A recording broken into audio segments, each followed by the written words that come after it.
Salut les devins, c'est Saikyo. On vient d'avoir des spoilers très particuliers par rapport à Dragon Ball Super, mais des spoilers que je trouve énormes. Énormes, pas par leur taille, parce que vous allez voir, ça fait à peine quelques lignes, mais c'est juste que ça cache tellement de choses derrière ce qui nous est promis en tout cas. C'est juste une toute petite phrase de teasing qui a été faite dans le magazine japonais V-Jump, celui dans lequel est prépublié chaque mois le manga papier, là, comme on appelle Dragon Ball Super, et cette page-là, promotionnelle, toute petite, toute cachée, on va dire, a été repéré et scanné par à la fois Yonkou Prod et Goveta15 sur leur page Twitter, et ensuite a été traduit par Herms98 aussi sur Twitter, et je suis en mesure de vous le proposer en français grâce à ma collaboration avec Inda de la chaîne Inda to the World, une chaîne de review série cinéma. Je vous laisse le lien de sa chaîne en description si vous voulez aller la soutenir là-bas comme d'hab. Et du coup, on va zoomer sur ce petit encadré sur lequel il y a ces petits spoilers, on va dire.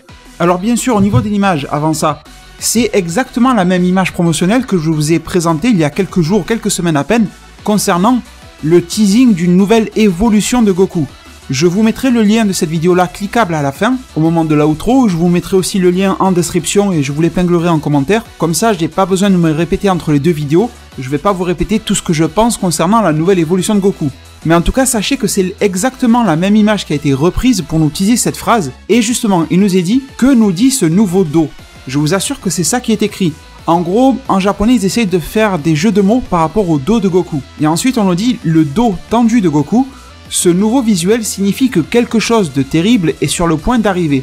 N'en ratez pas une seconde. Alors honnêtement, ce que je viens de vous lire, ça peut vouloir dire tout, mais ça peut aussi vouloir dire rien. On est d'accord. Mais j'ai l'impression qu'ils sont plus en train de nous teaser le tout que le rien. Je sais pas si vous me suivez toujours. C'est vrai que dans la première image, on avait vu Goku de dos, avec ses cheveux à moitié relevés, entre sa forme normale et entre sa forme Super Saiyan, avec des cheveux noirs au reflet blanc-bleu même, blanc légèrement bleuté, avec toute cette aura d'énergie qui émane de lui, un peu de toutes les couleurs, du jaune, du rouge, même du bleu aussi sur son aura, et ce fameux dos rempli d'égratignures avec Goku qui avait l'air d'être super sérieux, en tout cas dans sa posture, on ne voit pas ses yeux, mais bon, il avait l'air de l'être en tout cas. Et au passage, si vous avez vu des images de Goku de face et tout ça, ce sont des fanarts, donc la seule image officielle que l'on a, c'est bien sûr Goku de dos. Et là les devins, vous allez rire parce que je suis en train de faire mes réactions à chaud là, au moment même où j'enregistre cette vidéo là, et je suis en train de regarder de près cette image de Goku une nouvelle fois. Et je viens de réaliser un truc, ça a l'air d'un effet, mais regardez, je vais zoomer à gauche, je vous jure que je viens de le remarquer.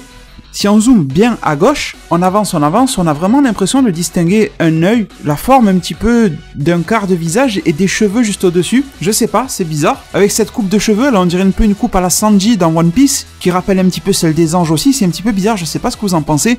Est-ce que c'est juste un effet qui donne cette impression-là, comme des fois on regarde les nuages et ça a une forme? Enfin, je sais pas. En tout cas, cette forme de Goku, cette aura plutôt de Goku a l'air de refléter pas mal de choses. C'est vraiment bizarre, hein, cette histoire de l'œil là que je suis en train de remarquer en haut à gauche. Bon, peut-être qu'on s'en reparlera dans une autre vidéo. N'hésitez pas à me dire en zone commentaire ce que vous en pensez. Et sinon, si je reviens sur le texte, même si je suis troublé par ce visage, si je reviens purement sur le texte, je voudrais vous en parler de deux manières. Déjà, d'une manière générale. Clairement, pour moi, c'est une quasi-confirmation que le tournoi du pouvoir va amener à quelque chose d'autre et de nouveau dans cet arc survie de l'univers. Si vous vous rappelez bien, depuis le début, j'arrête pas de vous dire que pour moi, tournoi du pouvoir et arc survie de l'univers, ce sont deux choses assez différentes, qui sont liées, bien sûr. Le tournoi du pouvoir fait partie de l'arc, mais je pense que l'arc est beaucoup plus que le tournoi, et j'ai l'impression qu'on se dirige clairement vers ça. Ça ne confirme pas que le tournoi sera interrompu, même si moi je pense que oui, mais même si le tournoi n'est pas interrompu, le tournoi peut se finir et mener vers quelque chose d'autre, on est bien d'accord. Mais en tout cas, je pense que l'arc survie de l'univers ne se finira pas sur un classique Goku contre Jiren. J'ai du mal, de plus en plus de mal quand j'analyse tous les éléments. Le fait que ce combat-là nous a été montré depuis l'épisode 77 au final, c'est un petit peu aussi bizarre de voir à quoi ressemble le combat final dans un opening. Alors c'est vrai que ça arrive dans les animés et tout ça, de nous spoiler carrément le combat de fin beaucoup de temps en avance, voire même avant l'arc lui-même ou quoi que ce soit. C'est déjà arrivé, mais là je le sens pas trop honnêtement.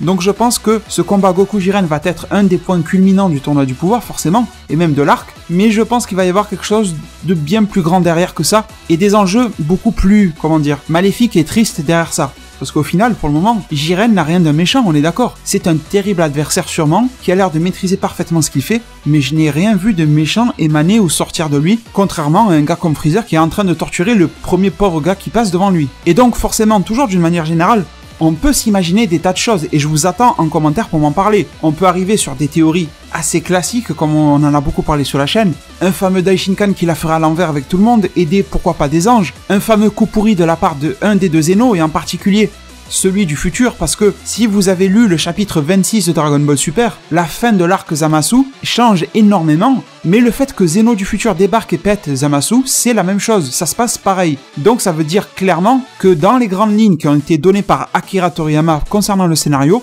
il y a Zeno du futur dans l'histoire. Sinon l'anime et le manga n'auraient pas adapté les deux le Zeno du futur. Donc je me dis que ce Zeno du futur va servir à quelque chose, forcément. Et on peut penser encore à des tas de choses, comme j'en ai déjà parlé sur la chaîne, la fameuse rébellion des mortels, fameuse rébellion envers les dieux, comme les dieux qui pourraient se rebeller entre eux. Akaishin contre Akaishin, Akaishin contre Ange, Ange contre Daishin, enfin voilà. On peut imaginer des tas de scénarios à partir de quelques phrases. C'est pour ça que je veux pas rentrer dans trop de détails. Juste voilà, bien sûr vous confirmez que ça ouvre la porte à des tas de choses, et moi, j'ai encore espoir que l'on puisse être surpris. Malgré les tas d'idées que je vous ai proposées sur la chaîne, malgré les tas d'idées que vous me proposez en zone commentaire, que vous échangez sur des groupes de discussion, sur Facebook, Twitter, etc. Et malgré les tas d'idées que l'on retrouve dans d'autres vidéos, d'autres youtubeurs et tout ça, peut-être que vous-même vous êtes des youtubeurs, parce que je vous le rappelle, vous pouvez avoir 1 million ou 2 abonnés, vous êtes un vidéaste sur YouTube. Donc il n'y a pas du tout à rougir, peu importe votre nombre de vues ou d'abonnés ou quoi que ce soit. Il faut vraiment être fier du travail que vous êtes capable de produire. Bref, parenthèse fermée, je me dis que j'ai encore espoir que malgré tout ce qu'on a pu dire et prédire, toutes ces prédictions, toutes ces théories et tout ça, qu'on peut encore être surpris dans cet arc-là. Et pourtant, ça n'arrangerait pas ma situation. Parce que si aucune de mes prédictions ne se réalise, ben on va dire que je l'ai dans l'os. Alors ne vous inquiétez pas, c'est pas ça qui va m'empêcher de continuer YouTube. Parce que le plaisir de partager mes idées, ça va pas changer, qu'elles se réalisent ou pas, le plaisir est le même. Mais on va dire que voilà, il y a toujours la petite satisfaction de réussir, de trouver juste quand on fait une prédiction. Mais malgré tout, peut-être que vous allez trouver que c'est un petit peu sadomaso. J'espère que la plupart de toutes nos prédictions ne se réaliseront pas. Pour justement laisser quelque chose de neuf, et justement, j'en arrive dans la deuxième partie de ma vidéo. Je vous ai présenté une vue globale, et maintenant je voudrais rentrer dans le détail de ce qui nous est dit, de ces mots qui nous sont donnés. Et pour moi, ce n'est pas pour rien. Si on joue sur les mots, si ces fameux japonais qui ont écrit ces spoils s'amusent à faire des jeux de mots sur le dos de Goku, et en plus, on nous dit que quelque chose de terrible est sur le point d'arriver. N'en ratez pas une seconde. Donc sur le point, ça voudrait dire que ça ne devrait pas trop tarder. Dans la théorie, dans la logique, je pense que ça devrait arriver après le combat de Goku contre Jiren. Voilà pourquoi dans l'anime ils sont en train de faire traîner ce fameux combat-là. Comme on l'a vu dans les spoilers d'épisodes 100, 101 et tout ça, Goku cherche à taper Jiren, mais Jiren a toujours une solution pour s'évader du truc. Comme quoi la Toei Animation, sûrement en accord avec Toriyama et Toyotarou, font en sorte de repousser l'échéance, comme ça après on doit encore se taper le combat Goku contre Jiren, et on va croire que c'est le point final, mais derrière quelque chose d'autre va surgir. Et je pense que ça serait cool. Et ça serait cool si c'était quelque chose, comme je vous l'ai dit, de vraiment nouveau, pas juste un Daishinkan qui se révèle méchant, ou un Zeno du futur qui pète les plombs. Bien que toutes ces idées soient très largement cohérentes, mais j'aimerais bien que ça soit quelque chose de neuf. Quelque chose, on va se dire, putain, on est resté sur le cul avec tout ce qu'on a pensé. Tout le boulot qu'on a foutu à faire des analyses de machin, on n'a pas réussi à voir vrai. Et c'est ça, quand un scénario est excellent, c'est qu'on n'est pas arrivé à le prévoir, ou alors seulement 2-3 personnes à travers le monde, vous voyez. Mais quand c'est une masse de personnes qui trouvent un scénario, ça veut pas dire qu'il est mauvais, mais en tout cas ça veut dire qu'il va pas du tout vous surprendre. Du coup, est-ce qu'il faudrait pas que, aussi bien vous et moi, on se mette à réfléchir à des idées fraîches, nouvelles, et qui remettent en cause toutes les théories précédemment faites, et qui les foutent un petit peu à la poubelle. Alors peut-être que je me prends trop la tête, rappelez-vous dans l'arc Zamasu, au final Goku Black n'était qu'un corps de Goku échangé, voilà, l'âme de Zamasu qui avait été insérée dedans par Super Shenron, un truc pas si compliqué que ça au final. La complication de l'arc Zamasu, elle était là où on l'entendait pas vraiment, c'était sur l'explication au niveau des timelines, et on va en parler très rapidement dans ma review de chapitre 26, parce qu'il y a encore un gros bordel au niveau des timelines. Mais j'ai quand même envie d'y croire pour cet arc survie de l'univers. Ce fameux quelque chose de terrible me fait penser que c'est vraiment quelque chose de totalement imprévu. Et quelque chose qui a un côté presque maléfique. J'ai bien vérifié les traductions, je vous confirme qu'on nous parle bien de quelque chose de terrible. Pour moi, la manière dont c'est dit, c'est quelque chose qui va nous surprendre. Et bien sûr, on est d'accord, le tournoi du pouvoir et avoir son univers qui est menacé de destruction, c'est quelque chose de terrible. Mais je le vois pas de ce point de vue-là. La manière dont c'est écrit, on nous dit que c'est sur le point d'arriver. Enfin, mis à part si tout l'univers 7 se fait défoncer en épisode 103, se font injecter, se font détruire. Mais derrière, ça voudrait dire que cette destruction n'en est pas vraiment une. Et rappelez-vous de ma vidéo récente dans laquelle je vous ai dit, est-ce que Zeno ne serait pas en train de téléporter les univers au lieu de les détruire? Et dans ce cas-là, les mecs qui ne sont pas détruits, ils sont quelque part. Et si l'univers 7 se fait soi-disant détruire, ils se font téléporter quelque part, on a la suite de l'arc qui se déroulerait là-dedans. Ça ressemble un petit peu à des idées assez surprenantes, je dirais, qui n'ont pas été vues et revues un petit peu partout, aussi bien sur ma chaîne que n'importe où sur Internet. Et je pense que c'est à ce type de scénario-là auquel on doit penser. Ou alors, reprendre de vieilles idées, mais les remettre plutôt au goût du jour. Comme par exemple, on parle souvent de ces fameux 6 univers qui ont déjà été détruits par le passé par Zeno. Et j'ai l'impression que récemment, je sais plus si c'était épisode 97, 98 ou 99, on a eu une petite phrase, j'en ai même pas parlé en review, mais ça m'avait alerté un petit peu, et pourtant c'était tout con. Mais on avait une divinité, le Daishinkan ou un autre dieu, je me rappelle plus, oui, c'est quelque chose comme ça, là je suis vraiment à chaud, j'ai pas eu le temps d'aller vérifier, mais je suis bien sûr de la phrase, comme quoi, en parlant de l'univers neuf, en nous disant qu'un univers détruit retourne au néant. Alors vous allez me dire, il y a rien de nouveau, mais ça fait un petit déclic dans ma tête en me disant, attends, on est dans le monde du vide, et le monde du vide, ça peut aussi se traduire par le monde du néant. En japonais, c'est le Munokai, donc ça peut se traduire un peu comme vous voulez. Donc, au final, ce tournoi du pouvoir se déroule dans le monde du néant. Et étant donné que les 6 univers ont déjà été détruits dans le passé, rappelez-vous qu'il y en avait 18, s'ils ont vraiment été bien détruits, pas téléportés ou autre, ben normalement ils devraient faire partie de ce néant, en quelque sorte. Même si le néant c'est rien, mais on voit que le néant dans Dragon Ball Super, c'est différent du néant dans les lois physiques de notre vrai monde dans la vraie vie. Parce qu'il faut bien qu'il se passe quelque chose dedans. Il faut bien qu'on ait quelque chose dans les épisodes, plus qu'un écran noir ou une page toute noire en manga, vous voyez, ça serait ridicule. Donc justement, est-ce qu'on pourrait pas remettre au goût du jour cette fameuse théorie des 6 univers détruits, comme quoi ils pourraient se manifester à partir de ce monde du néant? Et vu qu'on est au bon endroit, enfin voilà, il y a des choses qui pourraient se passer clairement et qui prennent des directions très différentes des théories qu'on entend partout maintenant et que vous avez aussi beaucoup entendu sur ma chaîne, hein, je me voile pas la face, autour du Daishinkan et des anges. Pourtant, ces théories-là me séduisent toujours tout autant. Donc, je pense que c'est surtout ça qu'il faut retenir de ces spoils-là. Et bien sûr, cette histoire du dos, alors ça, c'est l'énorme mystère. En gros, moi, ce que je comprends quand je lis ça, que nous dit ce nouveau dos? Le dos tendu de Goku, ce nouveau visuel signifie que quelque chose de terrible est sur le point d'arriver. J'ai l'impression que c'est limite si ce dos de Goku nous passe un message caché. Et honnêtement, si vous arrivez à trouver quel est le message caché à partir du dos, vous êtes fort. Alors c'est vrai que comme je vous ai dit, si on regarde bien l'aura autour, on arrive à distinguer des choses un petit peu bizarres. On n'arrive pas trop à savoir ce que c'est. Je suis encore en train de le regarder en même temps que je vous parle. Et si vous regardez à gauche, au niveau de son poignet à Goku, on voit qu'il y a une espèce de tête qui a presque l'air du nombre démoniaque. Je vous jure, je l'invente pas. Je suis pas en train de vous faire, vous savez, les vidéos à la con qu'on trouve sur internet, où il y a un mec qui vous raconte que tel star est un Illuminati ou je sais pas quoi, le diable. Je suis pas en train de me la jouer comme ça. Mais juste là, à chaud, je regarde 2-3 coups d'œil et je tombe sur des choses comme ça.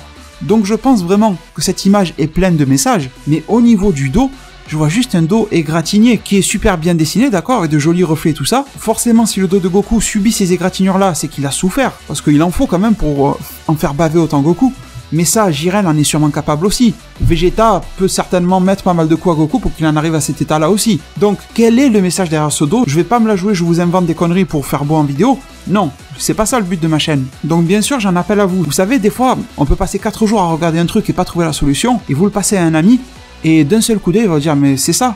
Et vraiment, il aura raison. Donc c'est pour ça que je m'en remets à vous sur cette fin de vidéo-là, pour me dire ce que vous pensez de ce fameux dos de Goku, ce dos tendu. Qu'est-ce que pourrait nous dire ce dos? Mis à part ce qu'on comprend de manière évidente, comme quoi Goku va avoir un rude combat, mais à part ça, qu'est-ce que ça veut nous dire? À quel événement terrible on pourrait rattacher ce fameux dos de Goku? Je vous jure que ça me prend la tête. Bon, en tout cas les devins, c'est vrai que sur cette vidéo-là, j'ai été peut-être flou, mais en même temps, ces spoilers sont flous, donc je peux pas faire mieux que ce qu'on nous propose. Mais j'espère que vous aurez quand même apprécié de passer ces quelques minutes en ma compagnie. En tout cas, pour moi, c'est toujours un plaisir renouvelé, vraiment très sincèrement, de venir vous parler sur la chaîne, de prendre le micro, le brancher, de vous envoyer ce qui me passe par la tête, bien sûr pour des vidéos de réaction à chaud, et c'est toujours aussi un énorme plaisir quand ça concerne des vidéos rédigées, écrites et scénarisées, comme les reviews du futur et compagnie. Et je vous remercie énormément pour tout le soutien que vous apportez à la chaîne, et ça n'arrête pas, aussi bien en termes de likes, de j'aime, d'abonnements, de vues. Voilà, vous êtes toujours présents au rendez-vous, toujours au soutien dans la zone commentaire, ça fait vraiment de plus en plus plaisir.